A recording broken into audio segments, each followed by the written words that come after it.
معراج کی بات کرنے کا تو اب وقت آیا ہے، اس لیے کہ معراج کا سارا واقعہ تو مسجد اقصیٰ کے گرد گھومتا ہے۔ سبحان الذی اسریٰ بعبدہ لیلا من المسجد الحرام الی المسجد الاقصیٰ۔ حضور نے معراج کی رات مسجد اقصیٰ میں نماز پڑھائی تھی، اور ایک بار پھر سے طیبہ سے فلسطین میں آ، راستہ دیکھتی ہے پھر مسجد اقصیٰ تیرا۔ ایک بار حضور گئے تھے مکے سے مسجد اقصیٰ، اور پھر حضور فرماتے ہیں جب میں واپس گیا نا تو کفار نے جو کہ مسجد اقصیٰ دیکھی ہوئی تھی تو مجھ سے پوچھنا شروع کر دیا کہ مسجد اقصیٰ کی کھڑکیاں کتنی ہیں، دروازے کتنے ہیں، پلر کتنے ہیں۔ جب انہوں نے سوال جواب کیے تو حضور فرماتے ہیں کہ رب کریم نے مسجد اقصیٰ کو اٹھا کے میرے سامنے رکھ دیا۔ میں دیکھتا جاتا تھا، بتاتا جاتا تھا، کہہ لوں بات کر لوں۔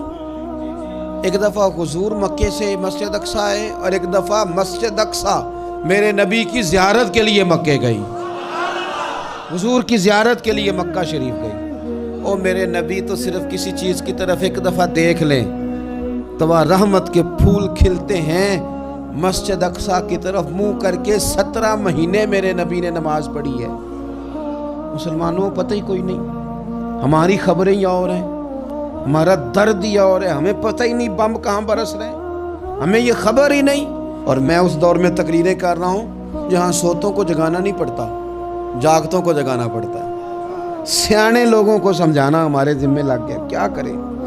اس قوم کو سکھانا پڑتا ہے جسے پتہ سارا ہے، لیکن جان بوجھ کے آنکھیں ہماری بند ہیں۔ یہ مولوی کو بات کرتا تو لوگ کہتے دیکھو مولوی گالی دیتا ہے، لیکن اگر قائد اعظم محمد علی جناح کہے کہ اسرائیل امریکہ کی ناجائز اولاد ہے تو پھر تو تمہیں ہضم کر لینا چاہیے نا، پھر تو لیبرل کو بھی ہضم ہونا چاہیے نا کہ قائد اعظم نے کہا ہے، اور اس ناجائز بچے کو تم نے اتنی طاقتیں دے دی کہ وہ مسلمانوں کے قبلہ اول میں نماز پڑھنے والوں کو بھی نہ بخشے۔ کہاں گئی تمہاری وہ انسانی حقوق کی بڑی بڑی تنظیمیں، کدھر گئی؟ اور میرا پاکستانی میڈیا سے بھی سوال ہے، چند دن پہلے سیالکوٹ میں ایک واقعہ ہوا، ناانصافی ہو گئی جی، ناانصافی ہو گئی جی ایک بی بی کے ساتھ۔ ہر بندے نے شور مچایا، بڑے بڑے طوفان اٹھتے ہیں، کیوں ہوا جی کیوں ہوا؟ مسجد اقصیٰ کی توہین ہو گئی تو پھر طوفان کیوں نہیں اٹھا؟ ٹاک شو کیوں نہیں ہوئے؟ بحثیں کیوں نہیں ہوئی؟ میں اس موم بتی مافیا کا کیا کروں؟ ان لبرل لوگوں کا کیا کروں؟ ان کے سپورٹروں ووٹروں کا کیا کروں؟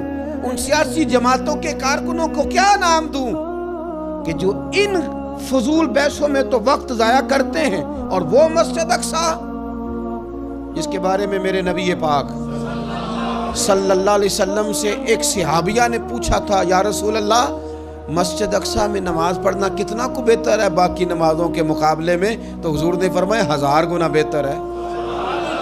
بی بی عرض کرنے لگی، سونیا میں جا تو نہیں سکتی، دل بڑا کرتا ہے۔ حضور نے فرمایا جا نہیں سکتی تو وہاں تیل ہی بھجوا دے، جس میں حاضری لگوانے کی حضور بات کریں جس مسجد میں۔ اور نبی پاک علیہ السلام نے فرمایا خاص کر کے سفر کرنا ہوا تو 3 مسجدوں کے لیے کرنا، ایک مسجد حرام بیت اللہ کے لیے، ایک مسجد نبوی کے لیے، اور تیسرا مسجد اقصیٰ کے لیے۔